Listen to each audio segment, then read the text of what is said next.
Okay na din sila sir, no? Initial dito sa may phase 1. Ayan. Ito yung dating naman natin sir sa cable tray. Cable tracing. So sa gilid muna sir nung nung mano yung unahin. Tapos kung saan dumaan yung mano sir, yun muna yung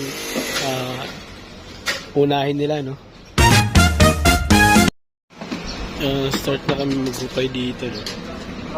So yun lang talaga pag may mga existing structure. Hindi mo talaga may iwasan, no? Na may mga underground utilities yan. Ito, kable to, ng FOC. So hindi namin pwedeng basta-basta hukayin lang. Ito rin naman, yung septic tank natin. So yun. Pinaprotekto na yan. Nagkable yan ng FOC.